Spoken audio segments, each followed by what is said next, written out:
what our trigger points are for going to a second alarm. You know, we have fire showing on the first floor. It's a Tuesday afternoon at Portland Fire and Rescue's training center. Fire showing from the roof, smoke showing from the roof. What do you think the most important elements are? Crews are sharpening their skills. Well, communicating. In the classroom. Everything that you can. And hands-on. That's the job. After a while, you get the feeling that out here, things I would think so. Always go their way. I'll tell you. But truthfully, that's right. This place is still the real world. 8 years ago, January 26, 2016, I was conducting a drill here at what we call our burn room. Battalion Chief Mark Tilden had just turned 40. Felt normal, came on out here, we did the drill. But after that drill, Mark felt unusually exhausted. I was in disbelief. I decided I'm gonna take a walk, I'm gonna shake this off. I'm a grown man, I'm gonna take care of myself. He rounded the burn room building, took off his coat, and went into cardiac arrest. I said, hey guys, I'm going out. And then I had a cardiac arrest. Luckily, I had my air pack on.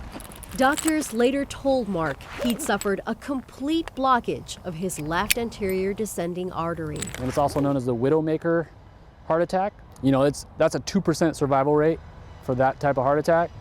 And you either survive, it either happens in the hospital or at a fire station. Thank God I was at a fire station with my brothers and sisters. There were no warning signs, just the day-to-day. We tend to not take care of ourselves as well as we should. We're always taking care of others first. But if prevention is key, and Mark seemed healthy, what more could he have done? Great health as far as I knew. Yep. What more could Lieutenant Aaron Gagnon have done? Go get it! I wasn't really one of those guys you'd expect it to happen to. Sounds familiar. It felt like coming home again and get back to the fire station. So he takes care of all of us. It's been 1 year since Aaron suffered his own massive heart attack. Oh, let's see, brother. Thanks. He was off that day. All right, see you guys. Driving in Vancouver when the chest pains hit. He pulled into this parking lot and called 911. 911, what's the address of the emergency? I'm at Winco on 136th, north of No Plan. Okay. And I think I'm having a heart attack, actually. Dispatcher said, turn your hazards on. So as I reached for the button to hit the hazards on, I realized it started to hurt a lot. And then I had kind of a shooting dull pain down my inside left tricep. Yeah, it wasn't good. So the pain's getting worse, so. Okay, they're almost to you. Aaron learned his heart attack was nearly identical to the one his colleague Mark had suffered. Yeah, pretty wild. Ladder up. Same type of blockage, same 2% survival rate. All right, let's go home. And just weeks before, doctors had given Aaron a clean bill of health. And then they tell me, you've been walking around with 90% blockages for a couple of years.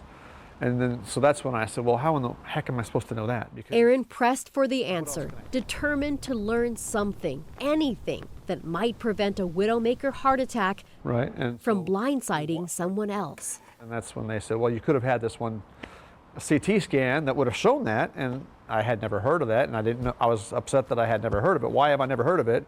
The test doctors told Aaron about is the coronary artery calcium, or CAC test for short. Patients get a CT scan of their heart. It reveals any calcium deposits in the coronary arteries. That calcium score gives doctors a good idea of how much plaque could be in their arteries and how to deal with it. Turns out only firefighters with several specific risk factors are offered the test. They include diabetes, hypertension, obesity, and family history. I couldn't believe it. It was a surprise. On paper, Aaron would not have qualified for a CAC test, but says had he known about it, he would have gotten one anyway. It felt like I needed to say, what the heck, Just weeks after his heart attack, Aaron volunteered for this training video. Here with Aaron Gagnon, also known as Gags. His way of sounding the alarm. Our population still feels like we're bulletproof. To other first responders. Yeah, we're all aware of it. We all know what it is. That's why we have so many of our guys that have had heart problems. Since then, about 200 Portland firefighters have requested and paid for a CAC test on their own. I don't think anybody really knew about it until... That includes everyone Aaron works with at Station 14 on Northeast Killingsworth.